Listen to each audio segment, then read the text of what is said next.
मरे हुए व्यक्ति को अकेला क्यों नहीं छोड़ा जाता है? जो जन्मा है वह मरेगा ही, चाहे वह मनुष्य हो, देव हो, पशु या पक्षी, सभी को मरना है। ग्रह और नक्षत्रों की भी आयु निर्धारित है और हमारे इस सूर्य की भी। इसे ही जन्म चक्र कहते हैं। जन्म मरण के इस चक्र में व्यक्ति अपने कर्मों और चित्त की दशा अनुसार नीचे की योनियों से ऊपर की योनियों में गति करता है और पुनः नीचे गिरने लगता है। यह क्रम तब तक चलता है जब तक कि मोक्ष नहीं मिल जाता है।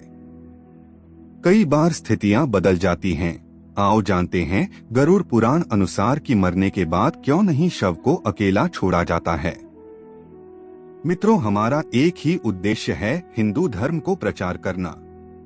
आप भी इसमें सहभागी हो सकते हैं। आपका एक ही काम है, वीडियो को शेयर करना और चैनल को सब्सक्राइब करना। धन्यवाद। नंबर 1, सूर्यास्त के बाद हुई है मृत्यु तो हिंदू धर्म के अनुसार शव को जलाया नहीं जाता है। इस दौरान शव को रात भर घर में ही रखा जाता और किसी न किसी को उसके पास रहना होता है। उसका दाह संस्कार अगले दिन किया जाता है।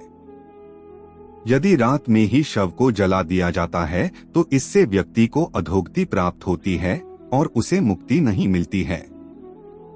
ऐसी आत्मा असुर, दानव अथवा पिशाच की योनि में जन्म लेते हैं। नंबर 2, यदि किसी व्यक्ति की मृत्यु पंचक काल में हुई है तो पंचक काल में शव को नहीं जलाया जाता है। जब तक पंचक काल समाप्त नहीं हो जाता तब तक शव को घर में ही रखा जाता है और किसी न किसी को शव के पास रहना होता है।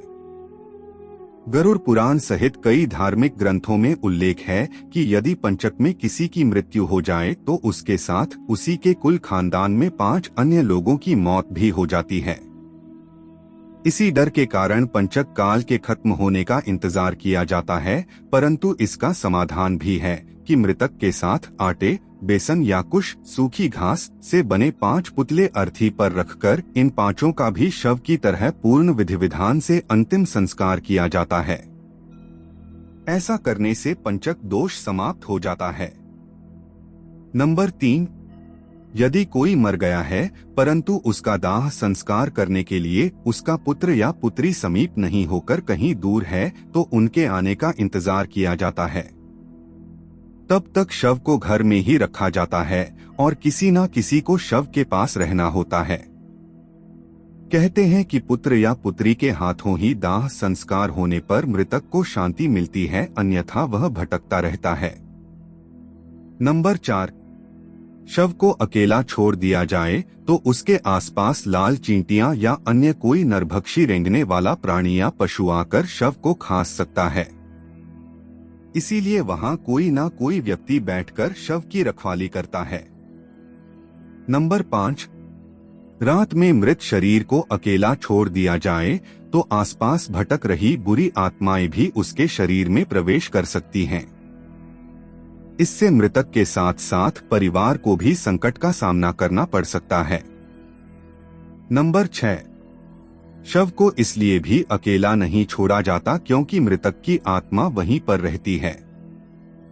जब तक उसका शरीर जल नहीं जाता तब तक उसका उस शरीर से किसी न किसी रूप में जुड़ाव रहता है। साथ ही वह अपने परिजनों को भी देखता है।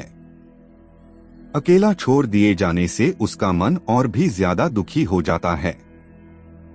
हालांकि अधिकतर लोग गहरी नींद में चले जाते हैं। बहुत ज्यादा स्मृतिवान या चेतनावान ही जान पाते हैं कि मैं मर चुका हूं। अन्य कारण भी है, आइए जानते हैं। नंबर 1, यह भी माना जाता है कि यदि ज्यादा समय हो जाए तो शव से निकलने वाली गंध के चलते कई तरह के बैक्टीरिया भी पनपने लगते हैं और मक्खियां भी भिनभिनाने लगती हैं। इसीलिए वहां इस दौरान अगरबत्ती की सुगंध और दीपक भी जलाया जाता है। नंबर 2, यह भी कहा जाता है कि शव को अकेले छोड़ने से कई लोग जो तांत्रिक कर्म करते हैं उनके कारण भी मृत आत्मा संकट में पड़ सकती है। इसीलिए भी कोई ना कोई शव की रखवाली करता रहता है। नंबर 3, शव के आसपास जगह को साफ सुथरा किया जाता है और धूप के साथ ही दीपक भी जलाया जाता है ताकि वहां दूर तक उजाला फैला रहे। इसका भी यह कारण है कि मृतक कहीं अधोगति में नहीं चला जाए, क्योंकि रात्रि के अंधकार में अधोगति वाले कीट पतंगे, रेंगने वाले जीव जंतु और निशाचर प्राणी ज्यादा सक्रिय रहते हैं। उस दौरान आत्मा यदि गहरी तंद्रा में है तो उसके अधोगति में जाने की संभावना भी बढ़ जाती है। उल्लेखनीय है कि भीष्म पितामह ने अधोगति से बचने के लिए ही सूर्य के उत्तरायण होने का इंतजार किया था। उत्तरायण में प्रकृति और चेतना की गति ऊपर की ओर होने लगती है। पुराणों के अनुसार व्यक्ति की आत्मा प्रारंभ में अधोगति होकर पेड़ पौधे, कीड़ा पतंगे, पशु पक्षी योनियों में विचरण कर ऊपर उठती जाती है और अंत में वह मनुष्य वर्ग में प्रवेश करती है।